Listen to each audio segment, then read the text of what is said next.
Hey everyone, The Walking Virus here. Crowdfunding can be a fantastic way to help make sure that games that otherwise wouldn't see the light of day get to be enjoyed, like Yooka-Laylee or Shovel Knight.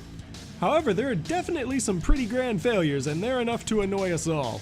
So let's take a look at the top 5 crowdfunding failures in gaming. Number 5, Shadow of the Eternals. Eternal Darkness still remains as one of my favorite GameCube games ever created, so I was very excited when I saw this Kickstarter. Shadows of the Eternal was supposed to be the successor to Sanity's Requiem with various protagonists and more mess-with-your-head sanity mechanics that would have given us the remake we wanted so badly. However, thanks to a misguided lawsuit against Epic over Too Human, 2 failed Kickstarter attempts, and the arrest of the co-founder for child pornography, it's fair to say this Requiem earned its eulogy. Number 4, The Mighty Number 9. After Capcom shot any hopes of a new Mega Man game out into space, Keiji Inafune took to Kickstarter to help fund his idea for a spiritual successor to the Mega Man series, Mighty Number 9.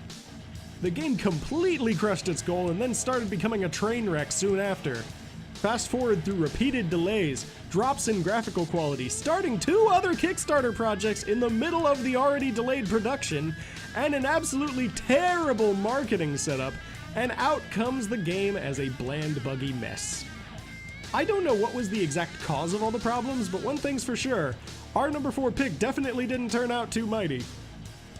Number 3, Goddess. Peter Molyneux, the man who promises the world, brought Goddess to the populace after securing $800,000 from Kickstarter, plus all the funds from his weird what's-in-the-box clicker Curiosity.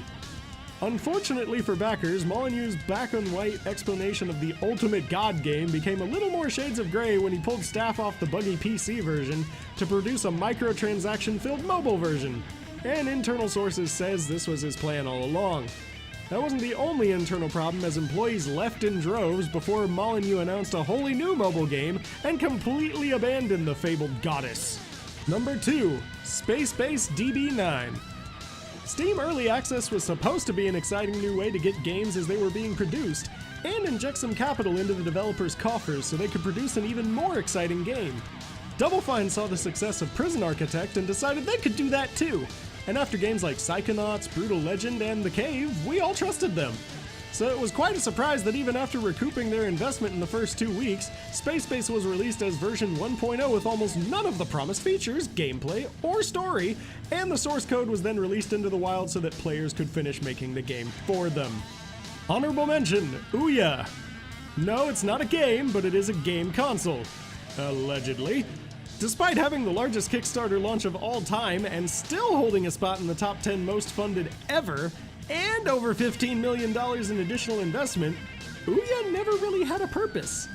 Most consumers already own a smartphone, and the idea of a laggy, less powerful phone that's chained to their TV just didn't catch on, which meant little support from developers. Worse still, those developers who did jump in feet first kinda got snaked out of funding when Razer purchased Ouya. Number 1, Yog Ventures. YouTubers are always trying to supplement their income to make this whole making videos thing profitable. And after getting millions of subscribers, Yogcast decided to make a game and crowdfund it. After successfully raising over $560,000, the game got a half-hearted beta release over a year late, and then was cancelled without warning. Yogcast was quick to mention that they were under no obligation to do anything, before bait-and-switching for another mixed review Kickstarter game that, to date, is already 6 months past due and has been pulled from Steam. Though the developers were quick to announce that they were enjoying Zelda. But what do you think? Think another game should have made this list? Feel free to let us know down in the comments below, and if you liked this video and want more awesome content delivered to your desktop, feel free to hit those like and subscribe buttons, and join our fancy Discord. And as always, keep gaming.